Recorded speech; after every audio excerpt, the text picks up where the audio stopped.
Hello dear students, स्वागत है एक और नए वीडियो में।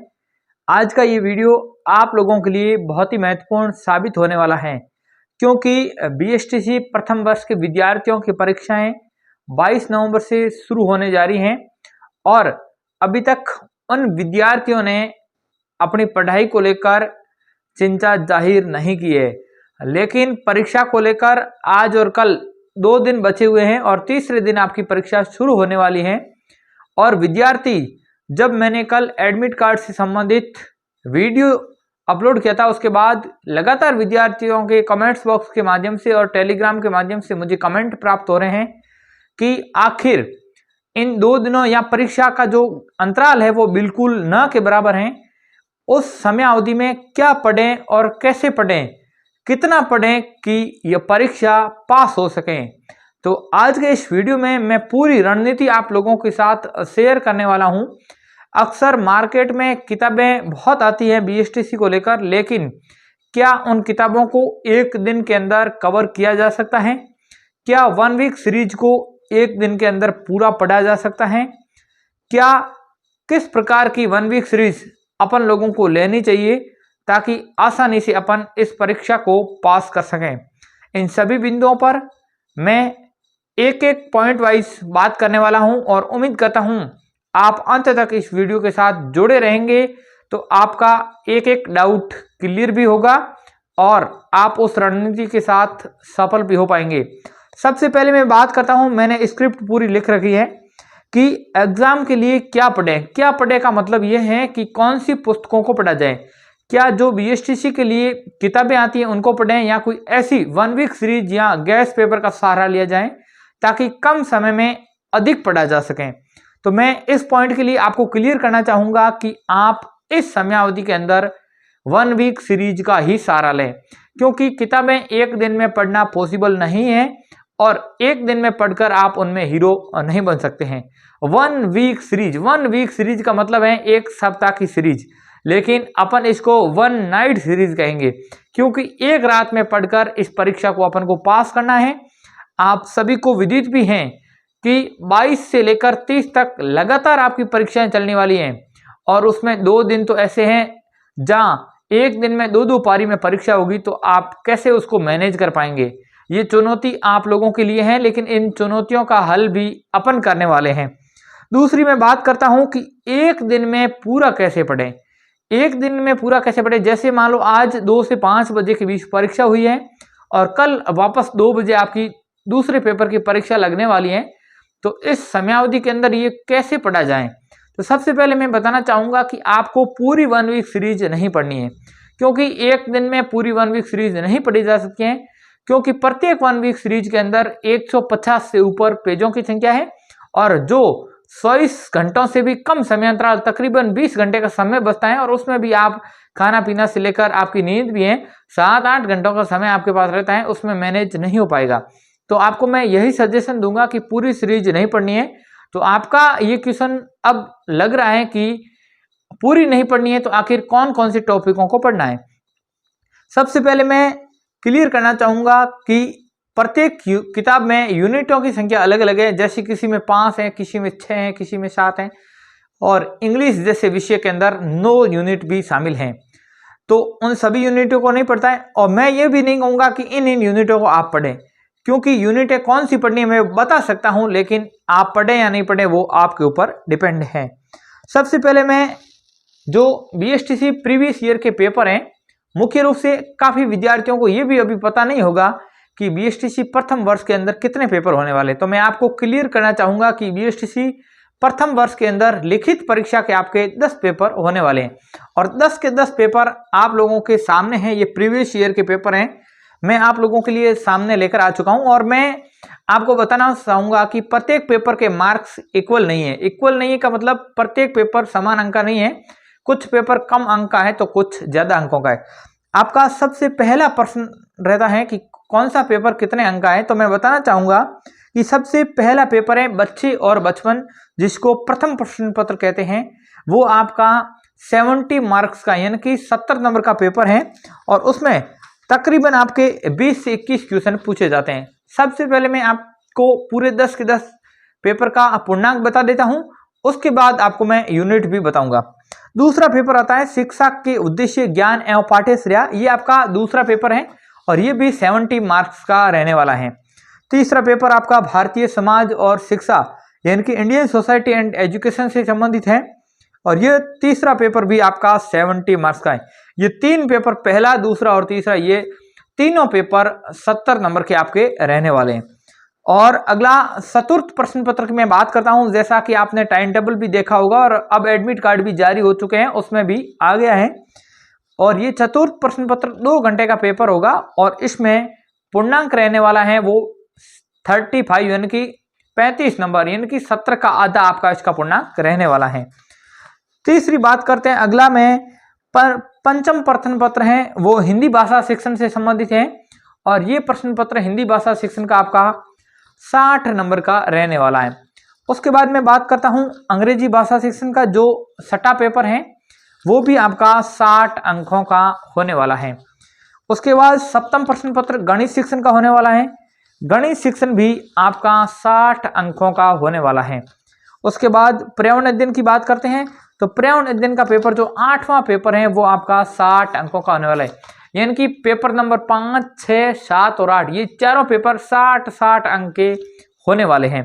उसके बाद पेपर 9 और पेपर 10 ये शेष रहते हैं। पेपर 9 कला शिक्षा का है और पेपर 10 सूचना एवं संप्रेषण तकनीकी का पेपर है।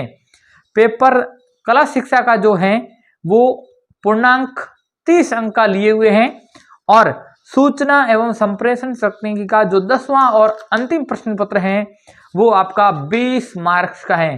तो मैं ऑल ओवर अगर बात करता हूं, 3 पेपर 17 अंक के, 4 पेपर 60 अंक के, 1 पेपर 35 अंक का, 1 पेपर 30 अंक का और 1 पेपर 20 अंक का, कुल मिलाकर अगर बात की जाए तो 535 अंकों का ये आपका पूरा पूर्णांक हो रहा है। क्योंकि 60 के 4 हैं तो इसका मतलब 240 वो हो गए, 70 के 3 है इसका मतलब 210 वो हो गए, 250 और 200 650, एक 30 का, एक 20 का, ये 50, ये 500 और एक 35 का, 535 अंकों का लिखित पेपर 10 अंक पेपर है उनके पूर्णांक होने वाले हैं। अब मैं बात करता हूं कि कितनी यूनिटों को आप लोगों को पढ़ना होगा ताकि आप 7-8 घंटों की समयावधि के अंदर उनको क्लियर कर सकें। मैं आपको बताना चाहूंगा, जैसे 70 अंक का पेपर है तो आपको प्रत्येक पेपर में 40% मार्क्स लाने हैं। 40% का मतलब है अगर 17 अंकों का पेपर होता है तो उसमें आपको 25 नंबर यानी कि 26 नंबर आपको उस पेपर में लाने हैं। अगर 17 में से 26 अंक आप ले आते हैं तो आप उस पेपर को उत्तीर्ण कर जाते हैं। और पूर्णांक अगर 60 का रहता है तो उसका 40% और भी कम रहने वाला है। पेपर 35 का 30 का होगा तो उसके 40% और भी कम रहने वाले हैं। तो सबसे पहले मैं आपको बताना चाहूंगा आप लोगों को क्या करना है। यूनिटों की संख्या मैंने देखी है 5 से 7 यूनिट, मोटा मोटी रूप से 7, 6, 7 यही रहने वाली है। तो आप लोगों को क्या करना है, सबसे पहले जो भी यूनिट हैं उन सभी के ऑप्शन वाले क्वेश्चन, इसमें बीएसटीसी के अंदर 4 प्रश्न 1-1 नंबर के, जैसे 70 नंबर का पेपर है तो 1-1 नंबर के 4 ऑब्जेक्टिव पेपर के अंदर क्वेश्चन आने वाले हैं। तो आप सबसे पहले 7 यूनिट है तो प्रत्येक का 1-1, 2-2 पेज ऑब्जेक्टिव है। तो उन मुख्य रूप से 5 से 10 ऐसे पेज हैं जो ऑब्जेक्टिव हैं, आप उन ऑब्जेक्टिव को पूरा पढ़ लीजिए। और ऑब्जेक्टिव को अगर पूरा कवर कर लेते हैं तो 4 प्रश्न आते हैं उनको आप गलत नहीं करेंगे, क्योंकि ऑब्जेक्टिव के जो प्रश्न आते हैं वो हूबहू इन्हीं 1 वीक सीरीजों से चपने वाले हैं। और मैं बताना चाहूंगा 1 वीक सीरीज आप राजहंस की भी ले सकते हैं, क्योंकि राजहंस की जो सीरीज आते हैं वो काफी अच्छी आती हैं और काफी एडिशन आ चुके हैं तो उसमें गलतियां भी नहीं है। दूसरी बात मैं बात करता हूं, उसके अंदर 3 प्रकार के प्रश्न और दे रखे होते हैं, एक अति लघुतात्मक, एक लघुत्रात्मक और एक निबंधात्मक। तो एक तो आपको बहुविकल्पी क्वेश्चन जो सभी यूनिटों के पढ़ने हैं, उसके बाद अति लघुत्रात्मक के भी मुख्य रूप से 5-10 एक-एक लाइन के उत्तर के प्रश्न होते हैं। तो आप बहुविकल्पी यानी कि ऑप्शन वाले और अति लघुत्रात्मक इन प्रश्नों को आपको प्रत्येक यूनिटों के पढ़ने हैं। मुख्य रूप से अगर आप इन यूनिटों से पढ़ लेते हैं तो 7 से 8 क्वेश्चन ऐसे हो जाते हैं जो आपके कवर हो जाते हैं। और इन क्वेश्चनों को आपको पढ़ने में मुश्किल से 1 से 2 घंटे का समय लगेगा, क्योंकि ऑप्शन वाले और एक-एक लाइन के प्रश्न पढ़ने में ज्यादा समय व्यतीत नहीं होता है। अगर इनको पढ़ लेते हैं तो 7 से 8 अंक यहाँ पर आपके कवर हो जाते हैं। उसके बाद आपको क्या करना है, कोई 3 ऐसी यूनिट उठानी है कोई 3 ऐसी यूनिट उठानी है जिनका पूर्णांक करीब 25 से 30 अंक के बीच बैठ रहा हो। जैसे मान लो मैं कोई भी 3 यूनिट आप जो छोटी लगे, जो आपको पेज संख्या कम लगे उनको उठा सकते हैं, जो पढ़ने में आसान हो उनको उठा सकते हैं, लेकिन उनका पूर्णांक 30 अंक के करीब होना चाहिए। आपको क्या करना है, आप चाहें तो 15-15 की 2 यूनिटें भी पढ़ सकते हैं, कोई भी 1 पढ़ें, 2 पढ़ें, 3 पढ़ें, 4 पढ़ें, पूर्णांक 25 से ऊपर ही होना चाहिए, 25-26 अंक से ऊपर ही होना चाहिए। किसमें? जब 70 अंक का पेपर होता है। अगर पेपर 35 का है तो सीधी बात है 12-13 अंक का ही लाना है आपको, तो इसमें आपको टेंशन करने की भी तो आवश्यकता है नहीं। आपको उन यूनिटों को पढ़ लेना है जिनका पूर्णांक, एक लघुत्तरात्मक सॉरी अति लघुत्तरात्मक और एक ऑप्शन वाले प्रश्न आप पहले ही पढ़ चुके हैं, और उन अगर 2 यूनिटों को आप पढ़ लेंगे तो उसमें तकरीबन 25 से 30 अंक का पूर्णांक वहां पर बैठ जाएगा, और उनमें से लघुत्तरात्मक और निम्नात्मक प्रश्न आते हैं, उनको आपको करना है, क्योंकि 2 यूनिटों में मुश्किल से 50-60 पेज होंगे और उनको आप 5-6 घंटों में एक बार रीडिंग कर सकते हैं। एक बार रीडिंग करेंगे तो मोटा मोटी रूप से वहां पर, क्योंकि फैक्चुअल कुछ लिखना नहीं है, फैक्चुअल कोई है नहीं, जो सार रूप है वो आपको वहां पर लिखना है। इन सार रूप को अगर वहां पर लिखते हैं और लिखते समय क्या क्या सावधानियां रखनी है वो भी मैं आपको बताना चाहूंगा, क्योंकि अक्सर विद्यार्थी क्या करते हैं लिखते समय, या तो बहुत छोटे लिखते हैं या अक्षरों को बिल्कुल पास पास छटा कर लिखते हैं कि उनके पेज भर नहीं पाते हैं। तो लिखने का भी एक अपना सिम्टम होना चाहिए। लिखने के लिए सबसे पहले आप प्रश्न संख्या लगा दीजिए, उत्तर लगाइए, उसके बाद अगर प्रश्न की स्टार्टिंग में ही कोई हेडिंग बन रही है तो उस हेडिंग को लिखें, उसके नीचे अंडरलाइन करें और उसके बाद आगे बढ़ें।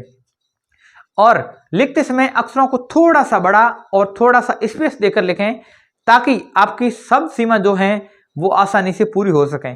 क्योंकि 4 प्रकार के प्रश्न आते हैं, पहला ऑप्शन का, दूसरा अति लघुत्तरात्मक, उसमें आपको मुश्किल से 30 शब्द तक उत्तर देना होता है, यानी कि 1 लाइन का 2 लाइन का। उसके बाद मुख्य रूप से आते हैं, उसमें 100 शब्द हैं, और उसके बाद 200 शब्दों तक, 250 शब्दों तक की सब सीमा रहती हैं। जैसा पेपर है उसी के हिसाब से आपको वहां पर मेंटेन करना होगा।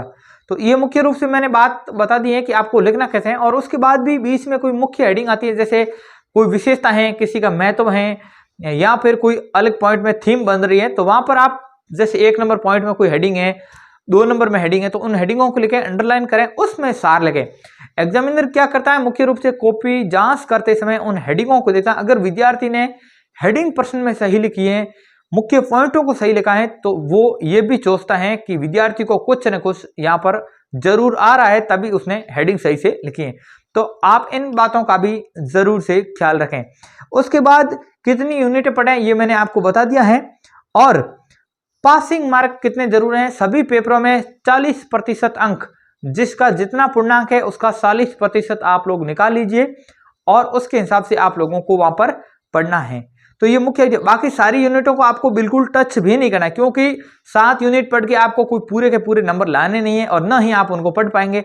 आधा अधूरा पढ़ेंगे तो भी काम आएगा नहीं। तो बहुविकल्पी और अति लघुत्तरात्मक उनको पढ़ लीजिए, बाकी कोई भी 2 या 3 यूनिट ऐसी पढ़ लीजिए जिनका 30 अंक के करीब पूर्णांक रहता है। उसके बाद मैं बात करता हूं कि previous year paper analysis. Previous year paper analysis मतलब आपके पास 1 वीक सीरीज के अंदर भी आगे पेपर दे रखे हैं, आप उनमें से कोई भी 1 या 2 पेपर का एनालिसिस करिए, और ये देखिए कि मुख्य रूप से कौन कौन से प्रश्न किस प्रकार से पूछे जा रहे हैं।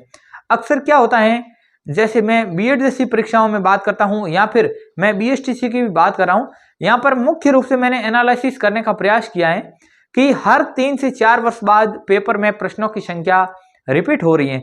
तो आप लोगों को क्या करना है, जैसे मान लो 2019 के क्वेश्चन 2023 के अंदर पूछे गए हैं, तो इस बार पॉसिबिलिटी है कि 2016-2020 के प्रश्न हैं वो 2024 के अंदर पूछे जा सके।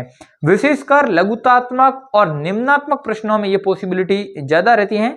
हर 3 से 4 वर्ष बाद पेपर रिपीटेशन होता है, तो आप लोग 2020-21 के प्रश्नों को भी जरूर निम्नात्मक प्रश्नों में, विशेषकर कौन सी जो यूनिट आपने सेलेक्ट की है उनमें, उन यूनिटों के अंदर आप इन प्रश्नों को थोड़ा अच्छी तरीके से पढ़ के जाएं, तो वहां पर प्रश्न रिपीट होने के चांसेस रहते हैं, तो आप लोग भी वहां थोड़ा आगे निकल सकते हैं। क्योंकि एक पैटर्न को समझना और उस हिसाब से तैयारी करना अपनी तैयारी को और बेटर बना सकता है। उसके बाद मैं बात करता हूं कि विद्यार्थियों के लगातार कमेंट्स आ रहे थे कि क्या इंग्लिश के लिए क्या किया जाना चाहिए। इंग्लिश एक ऐसा विषय है जो हर विद्यार्थी के लिए एक फोबिया बन चुका है, क्योंकि अक्सर विद्यार्थियों की धारणा रहती है कि अंग्रेजी विषय कठिन है या इस विषय के अंदर सफलता पाना थोड़ा मुश्किल है। तो मैं आपको स्पष्ट करना चाहूँगा कि इंग्लिश में क्या पैटर्न रहने वाला है। मेरे पास पूरा पेपर भी है और आप लोगों को मैं उसका पेपर का पैटर्न भी बताना चाहूँगा। मैं आपको बताना चाहूँगा कि इंग्लिश का पेपर सभी विषयों में मैं मानता हूँ कि सबसे सिंपल आने वाला है, क्योंकि इसमें आपके 3 से 4 क्वेश्चन आपके ऑप्शन के रहने वाले हैं और वो ही पैटर्न जो आपने पहले दूसरी पुस्तकों में दूसरे पेपर में सहारा लिया है। सबसे पहले सभी यूनिटों के ऑब्जेक्टिव इंग्लिश के अंदर आपके 9 यूनिट रहने वाली है, 4 यूनिट ए पार्ट और 5 यूनिट बी पार्ट के अंदर रहने वाली है। तो आप इन सभी यूनिटों का ऑब्जेक्टिव टाइप क्वेश्चन का एनालिसिस कर लेंगे तो ऑब्जेक्टिव टाइप के क्वेश्चन आपके गलत नहीं होंगे। उसके बाद मैं बात करता हूं तो इसमें 1 से 2 क्वेश्चन ऐसे आते हैं जो फुल फॉर्म में पूछे जा सकते हैं। जैसे मैं बात करता हूं कि NCERT की फुल फॉर्म क्या है, डाइट की फुल फॉर्म क्या है, SQE की फुल फॉर्म क्या है, NCE की फुल फॉर्म क्या है, SIQE की फुल फॉर्म क्या है, CCE की फुल फॉर्म क्या है, ELT की फुल फॉर्म क्या। ऐसे अनेकों फुल फॉर्म्स हैं। एक क्वेश्चन के अंदर 3 से 4 फुल फॉर्म दे दी और उनको पूछेंगे तो वो प्रत्येक क्वेश्चन एक एक फॉर्म का एक एक नंबर मिलेगा, तो तकरीबन 4 से 5 नंबर का क्वेश्चन बनाया जा सकता है। तो 4 क्वेश्चन ऑब्जेक्टिव और एक क्वेश्चन आपका फुल फॉर्म का आएगा, चाहे वो बड़े क्वेश्चनों के अंदर आए चाहे 2 नंबर के क्वेश्चन में आए, जरूर पूछा जाएगा। और 2 से 3 क्वेश्चन ऐसे पूछे जाएंगे जिसमें रिक्त स्थान दे रखे होंगे और उसमें article, preposition, conjunction, tense, grammar के जो टॉपिक हैं इनके आधार पर 3 से 4 क्वेश्चन होते हैं और उसमें एक एक 2 2 3 3 सब क्वेश्चन बनाए हुए होते हैं और उसमें खाली जगह होती है। जैसा मैं 2023 के पेपर का एनालिसिस देखता हूं तो इसके अंदर इन्होंने सेंटेंस को 2 सेंटेंस ऐसे दिए हैं जिनको कंजक्शन के रूप में कंपाउंड सेंटेंस यानी कि यौगिक वाक्यों के अंदर इन्होंने दे रखा है, बनाने के लिए दिया है। और एक क्वेश्चन इन्होंने दिया है उसमें 4 सब क्वेश्चन दिए हैं, उनको टेंस के रूप में इन्होंने पूछा है। और एक क्वेश्चन इन्होंने आर्टिकल से संबंधित दिया है, एक क्वेश्चन इन्होंने प्रीपोजिशन से संबंधित दिया। तकरीबन 8 क्वेश्चन ऐसे हैं जिसमें 4 ऑब्जेक्टिव, 4 ग्रामेटिकली पोजिशन। तो ग्रामेटिकली पोजिशन के जो टॉपिक आते हैं वो अक्सर विद्यार्थी पहले अन्य प्रतियोगी परीक्षाओं की तैयारी करता है तो वहां पर भी पढ़ के आया हुआ होता है, तो इन प्रश्नों को सही करने की पॉसिबिलिटी थोड़ी ज्यादा रहती है। उसके बाद मैं बात करता हूं जो बड़े क्वेश्चन आते हैं, अक्सर बड़े क्वेश्चनों को कैसे सही किया जाए। बड़े क्वेश्चन में आप पेपर का पैटर्न फॉलो करना, जो प्रश्न रिपीट हुए हैं उन प्रश्नों को थोड़ा महत्व ज्यादा देना, और विशेषकर जैसे CCE है या फिर NCF वगैरह हैं, ये क्वेश्चन हर बार रिपीट होते हैं और ऐसे क्वेश्चनों पर अगर आप विशेष ध्यान देते हैं तो आप लोग थोड़ा आगे बढ़ सकते हैं। कई बार इसमें कोई पोस्टर लिखने को दिया जा सकता है, जैसे 2023 का आया है उसमें सेव वाटर सेव लाइफ, पानी बचाओ जीवन बचाओ पर एक निबंध लिखने को कहा है। आप चाहें तो एक पोस्टर क्रिएट इन पर कर सकते हैं, किस तरीके से इसका फ्लो चार्ट बनाया जा सकता है। और कुछ गणित शिक्षण जैसे विषयों के अंदर आप फ्लो चार्ट के माध्यम से भी बहुत अच्छी तरीके से एग्जामिनर को प्रभावित बना सकते हैं, उनको प्रभावित कर सकते हैं, क्योंकि लिखने का तरीका एक ऐसा होना चाहिए जिससे आगे वाला भी प्रभावित हो सके कि विद्यार्थी को जरूर कुछ न कुछ आ रहा है। तो मैंने मुख्य रूप से आपको ये स्पष्ट करने की कोशिश की है कि आपको कम समय के अंदर कितना पढ़ना है, कैसे पढ़ना है, क्या पढ़ना है और कहां से पढ़ना है, ये सारे डाउट क्लियर करने का प्रयास किया है। और मैं उम्मीद करता हूं कि इस जानकारी को सुनने के बाद आपका कोई भी डाउट शेष नहीं रहा है। अगर कोई भी डाउट अभी भी बना हुआ है तो कमेंट्स बॉक्स आपके लिए खुला है, वहां जाकर आप कमेंट छाप सकते हैं, आपका वहां पर स्वागत है। उम्मीद करता हूं कि यह वीडियो आपको हेल्पफुल लगी है। अगर वीडियो हेल्पफुल लगी है तो एक वीडियो को लाइक एक जरूर करें, और हमारे साथ चैनल पर पहली बार जुड़े हैं तो चैनल को भी सब्सक्राइब जरूर कर लें, क्योंकि इस पर आने वाले समय में तमाम अपडेट्स आप लोगों को मिलेगी। और इसी आशा और उम्मीद के साथ आज का वीडियो यहीं पर मैं समाप्त करने जा रहा हूं। मिलते हैं लेटेस्ट जानकारी लेटेस्ट वीडियो में। तब तक के लिए जय हिंद, जय भारत, धन्यवाद, राम राम शाह, खमा गणित।